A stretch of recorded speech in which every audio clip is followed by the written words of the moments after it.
Bonjour, vous écoutez l'épisode 157 de Change ma vie, le podcast qui vous donne des outils pour votre esprit. Nous parlons aujourd'hui des petits mensonges. Pourquoi on ne dit pas toujours la vérité et qu'est-ce qu'on a à gagner à comprendre exactement ce qui se passe dans ces moments-là? Je suis Clotilde Dussoulier, auteure, coach de vie certifiée et exploratrice de ma vie intérieure et je partage ici les découvertes qui ont changé ma vie. Change ma vie est un podcast publié tous les jeudis et vous retrouverez les éléments et les ressources dont je parle sur le site changemavie.com. Abonnez-vous au podcast sur la plateforme de podcast de votre choix pour ne pas manquer les nouveaux épisodes chaque semaine. Si ce podcast vous est utile, une excellente façon de le soutenir est de le faire savoir sur vos réseaux sociaux. Vous pouvez faire une copie d'écran de votre application de podcast sur votre téléphone et la partager sur Instagram ou sur Facebook. Si vous voulez me taguer avec l'identifiant @oui-change-ma-vie en un seul mot, je me ferai un plaisir de vous en remercier. Le sujet que nous évoquons ensemble aujourd'hui, c'est le sujet des petits mensonges. Alors, qu'est-ce que j'appelle les petits mensonges ? En anglais, l'expression c'est white lies, des mensonges blancs, j'aime bien cette expression aussi. Donc les petits mensonges, ce sont des mensonges qu'on fait par politesse. C'est quand on dit autre chose que la vérité, ou autre chose en tout cas que notre vérité, dans le but d'éviter que la personne en face soit vexée ou soit contrariée par ce qu'on lui dit si on lui dit la vérité. Un exemple de petit mensonge, ça va être de dire à quelqu'un qui nous a invités qu'on est malade. Alors qu'en fait, on n'est pas malade, en fait, on n'a pas envie de venir, mais on se dit, si je lui dis que je ne veux pas venir, l'autre personne va être vexée ou contrariée. Ça peut être, par exemple, on nous a chargé d'acheter quelque chose quand on va faire les courses et on a oublié d'acheter le truc. Et au moment où on rentre, au lieu de dire simplement qu'on a oublié, ce qui risque de contrarier la personne, on dit à ce moment-là qu'il y en avait plus ou qu'il n'y avait plus la marque que la personne souhaitait. Ça peut être aussi, si on rentre un peu plus tard que ce qu'on avait dit, du bureau par exemple, au lieu de dire simplement qu'on a traîné ou qu'on avait la flemme de partir ou qu'on a juste pris du temps, on va dire qu'on a eu un coup de fil important juste avant de partir et que du coup c'est pour ça qu'on est en retard. Parce qu'on se dit que si on dit juste qu'on a traîné ou qu'on est en retard, l'autre personne sera blessée ou contrariée ou en colère d'une façon ou d'une autre. Donc je pense que vous voyez à peu près de quel petit mensonge est-ce que je parle. D'une façon générale, l'idée du mensonge, c'est quelque chose que la plupart d'entre nous jugeons négativement.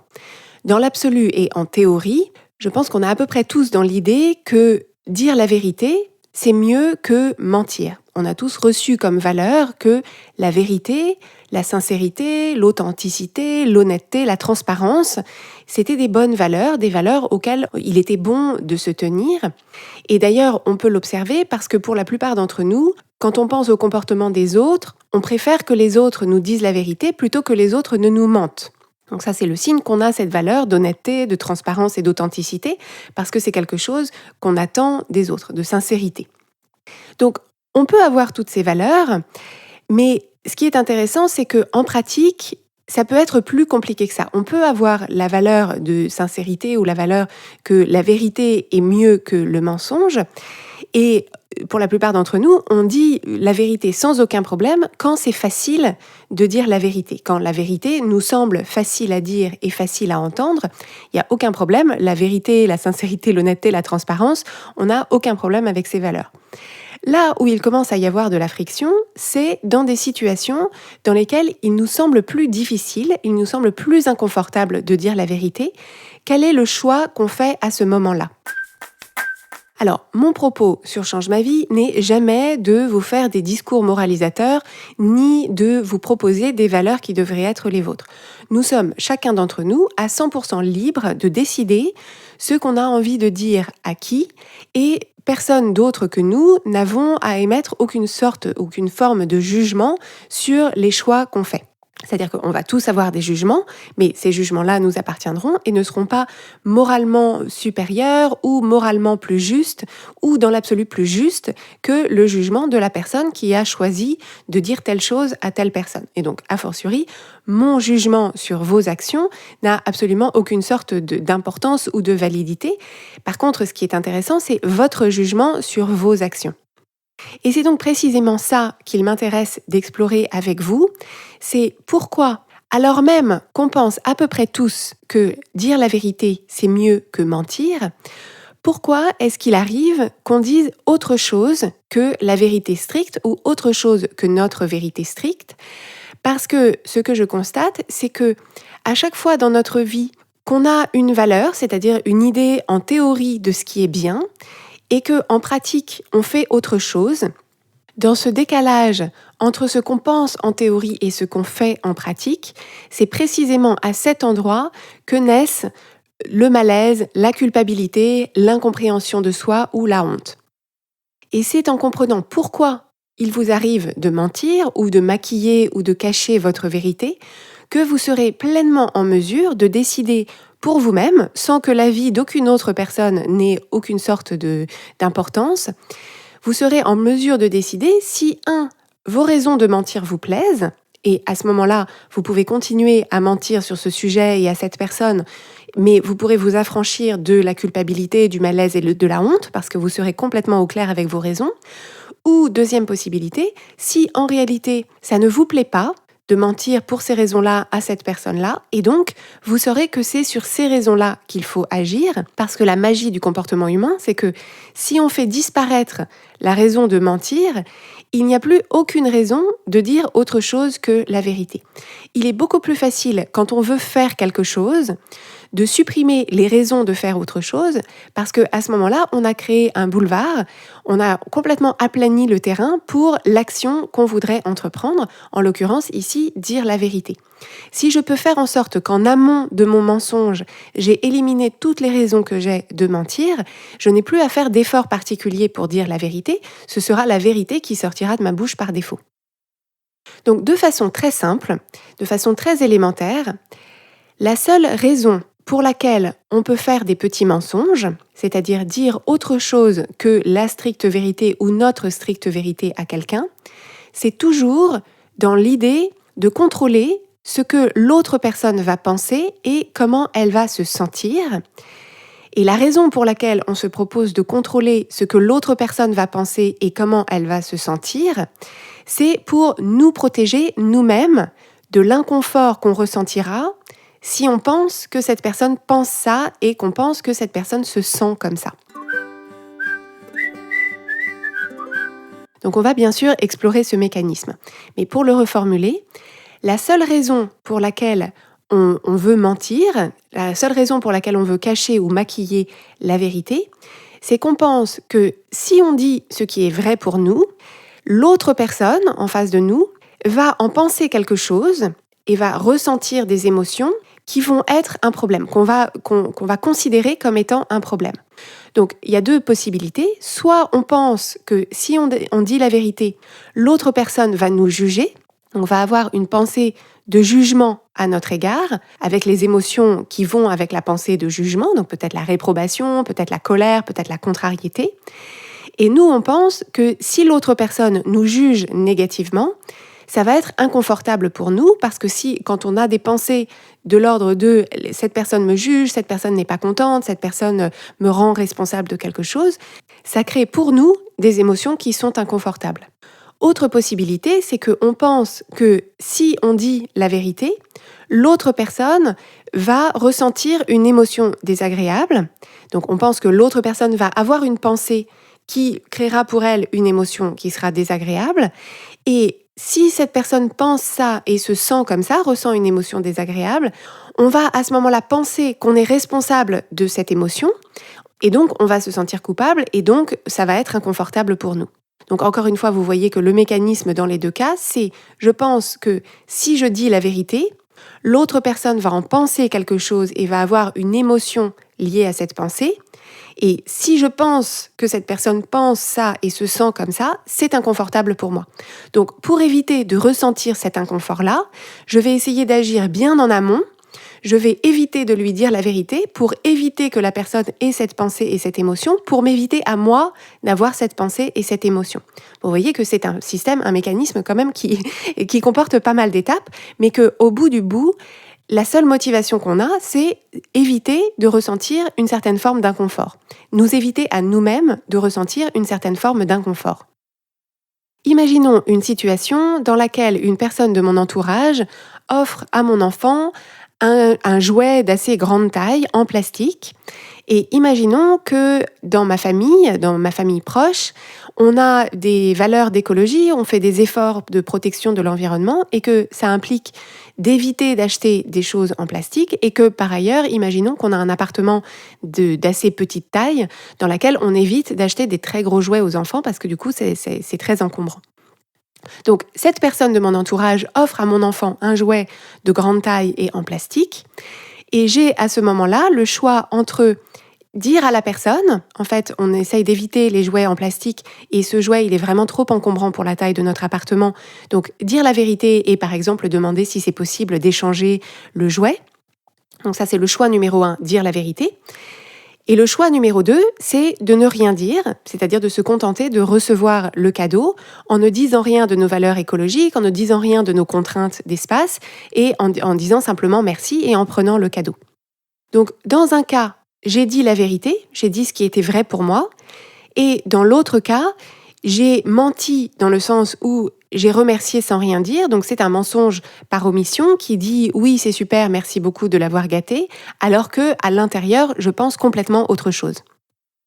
Et bien sûr, ce qui va me conduire à faire le choix numéro 2, c'est-à-dire à dire merci beaucoup sans rien dire d'autre de ce que je pense vraiment,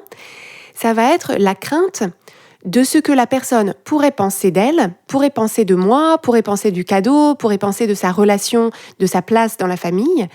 et les émotions que cette personne pourrait ressentir. Donc ça, c'est dans un premier temps, c'est ce que je pense que je cherche à éviter, mais en réalité, ce que je cherche à éviter, ce sont mes pensées si cette personne-là pensait et ressentait toutes ces choses que je crains, et les émotions que moi je ressentirais si cette personne pensait toutes ces choses que je crains qu'elle pense. Donc, par exemple, dans cette situation, je pourrais craindre qu'en disant la vérité, l'autre personne me juge ingrate ou me juge impolie ou me juge difficile ou farfelue avec mes idées écologiques. Ou bien je pourrais craindre, voire en même temps, je pourrais craindre que l'autre personne se sente déçue, se sente vexée et considère que c'est moi qui suis responsable de sa vexation ou de sa déception. Et donc, comme je crains que cette personne pense tout ça, ressente toutes ces émotions et que pour moi ce soit inconfortable, ce que je veux faire, c'est éviter de dire la vérité en amont pour éviter que la personne pense tout ça, pour éviter qu'elle se sente comme ça, pour éviter que moi je pense ça de son émotion ou de sa réaction et que donc moi-même je m'évite des émotions qui seraient inconfortables ou désagréables. Et donc on pense qu'en mentant, on va pouvoir éviter à tout le monde de l'inconfort. Si c'était vrai, à la rigueur, on pourrait se dire « et pourquoi pas ?» Mais dans la plupart des cas, ce qu'il se passe en réalité, c'est qu'on se dit « je vais mentir », mais en réalité, pour la plupart d'entre nous, on n'est pas des très bons menteurs. Et donc, on va dire merci beaucoup, mais on va dire merci beaucoup à contre-cœur parce qu'on est tellement occupé intérieurement à juger le cadeau et à juger la personne que limite ça s'entend à travers ce qu'on dit. Et surtout, cet inconfort que j'ai essayé d'éviter sur le coup, je vais l'emporter avec moi après parce que je vais en discuter, je vais cacher le jouet, je vais essayer de m'en débarrasser et en amont de la prochaine fois que la personne offre un jouet, je vais avoir un discours intérieur d'appréhension, de jugement, etc. Donc, on croit qu'on évite un inconfort, mais en réalité, la plupart du temps, on ne fait que déplacer l'inconfort. Donc ça, c'est quelque chose à bien prendre en compte. Mais au-delà de ça, en réalité, ce qui nous bloque le plus pour dire la vérité, et ça c'est très important à intégrer, ce qui nous bloque le plus pour dire la vérité, c'est quand on est soi-même pas pleinement aligné, pas pleinement au clair avec sa vérité. Et la seule raison pour laquelle on peut ne pas être pleinement au clair avec sa vérité, c'est quand en réalité elle est pleine de jugements avec lesquels on n'est pas au clair ou on n'est pas aligné. Quand on reprend l'exemple du jouet en plastique, si je juge négativement la personne qui offre le jouet, que je juge négativement ses motivations, ses goûts, ses choix, ses valeurs, etc., bien sûr qu'on craint que ce jugement-là s'entende dans notre réponse si on dit la vérité. Bien sûr qu'on craint que nos jugements soient apparents et au grand jour au moment où j'explique mes valeurs, où j'explique mes choix pour ma famille. Et donc on pense qu'en mentant, on pense qu'en maquillant la vérité, on pourra cacher cette partie de nous qui juge négativement l'autre personne. Mais ce qu'on vient de voir à l'instant, c'est qu'en réalité, c'est assez faux. C'est-à-dire que si on est à l'intérieur de nous complètement animé par le jugement de l'autre personne,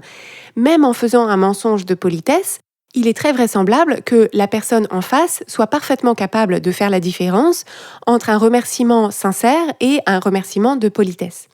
Donc on croit qu'en mentant, on peut cacher nos jugements, mais il me semble que c'est en réalité une fausse idée. Et dans le même temps, dans le même exemple du jouet en plastique, si une partie de moi se juge négativement pour ses choix, c'est-à-dire si une partie de moi pense quand même que c'est un peu ingrat, que c'est un peu impoli, que c'est un peu difficile ou que c'est un peu farfelu, bien sûr que je craindrais que l'autre soit d'accord avec mon jugement. Bien sûr que je craindrais qu'en expliquant mes choix et en disant qu'en fait on ne prend pas de jouets en plastique et que notre appartement est trop petit,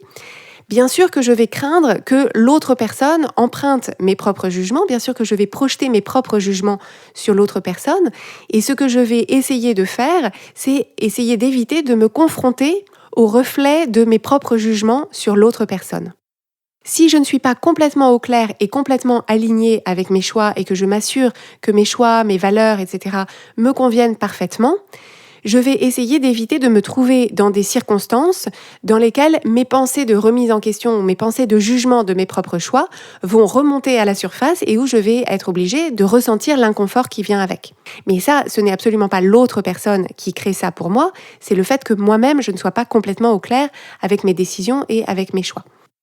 Et malheureusement, ça s'auto-entretient parce que si j'ai pris l'habitude de déguiser qui je suis et ce que je pense auprès d'une personne en particulier une personne de mon entourage, de ma famille,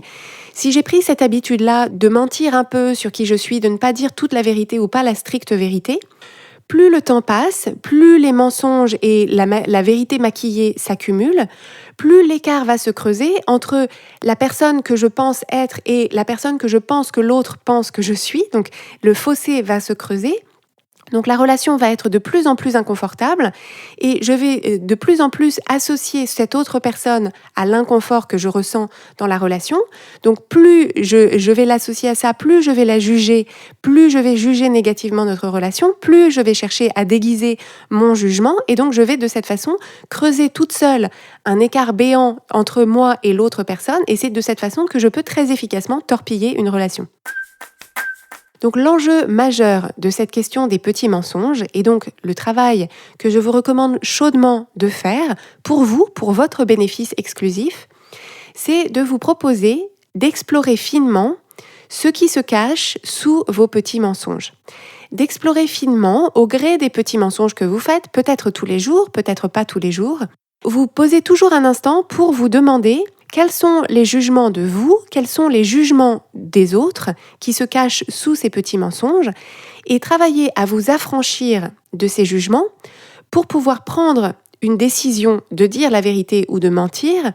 dans un contexte d'acceptation et de respect de chacun, c'est-à-dire d'acceptation et de respect de vous-même et d'acceptation et de respect de l'autre personne. Parce que la magie de ce travail, la magie de répertorier les jugements qu'on a sur soi-même et les jugements qu'on a sur les autres, et petit à petit de les laisser s'envoler et de s'en affranchir, c'est que si je me trouve dans une situation dans laquelle, en réalité, j'arrive à aimer pleinement l'autre personne pour ce qu'elle est, sans souhaiter qu'elle soit différente, donc si j'arrive à l'aimer pleinement telle qu'elle est, sans souhaiter qu'elle soit différente, et que j'arrive aussi à m'aimer moi pleinement telle que je suis sans souhaiter que je sois fondamentalement différente, à ce moment-là, ce n'est pas ça qui sera en jeu dans le fait de mentir ou de dire la vérité. Si j'aime tout le monde, si j'aime la personne qui fait le cadeau en plastique et que je m'aime moi avec toutes mes valeurs et tous mes choix, même parfois des choix difficiles, je vais pouvoir décider sereinement soit de dire la vérité avec amour et donc de continuer à aimer l'autre personne quelle que soit sa réaction, quel que soit ce qu'elle en pense, quelle que soit son opinion, quel que soit comment elle se sent et quel que soit ce qu'elle me répond, ou je vais pouvoir choisir de maquiller ou de transformer la vérité avec amour et pouvoir m'aimer d'avoir fait ce choix parce que ce choix, peut-être, j'aurais jugé qu'il est bon et qu'il est aligné et qu'il épargne à tous de l'inconfort. Mais si cette décision est motivée par l'amour de l'autre personne et l'amour de moi-même, les effets de ce petit mensonge seront tout à fait différents. Donc c'est un travail que je vous invite à faire dans votre quotidien, ne serait-ce qu'observer ces moments de petits mensonges et ce que vous pensez qu'il y a derrière. Donc c'est bien sûr un cheminement, mais c'est un cheminement qui est riche et qui est passionnant, parce qu'en réalité, chacun de ces petits mensonges, c'est comme une pierre qu'on peut soulever pour observer des choses qui sont en dessous et dont on n'avait pas forcément conscience, des choses qu'on ne savait pas sur nous, des choses qui restaient à découvrir, à mettre au jour pour décider si on veut les garder ou si on veut s'en affranchir. Si vous aimez Change ma vie, vous allez adorer Change ma vie mode d'emploi. Change ma vie mode d'emploi, c'est le programme de coaching qui va vous donner des ailes pour atteindre tous vos objectifs de vie. Grâce à notre méthodologie unique, nous allons vous guider pas à pas pour développer la vision riche et vivante de ce que vous voulez. Nous allons vous aider à trouver la clarté sur la façon la plus simple et la plus directe de l'obtenir, et nous allons vous apprendre à soutenir votre élan tout du long en surmontant les obstacles avec confiance pour vous sentir avancer tous les jours vers la vie à laquelle vous aspirez. Si vous écoutez Change ma vie, c'est que vous savez que vous avez une vie extraordinaire à vivre. Une vie qui a du sens et un impact, et c'est notre mission et notre passion de vous y aider. Je vous donne donc rendez-vous dès aujourd'hui sur changemavie.com/coaching pour avoir toutes les informations.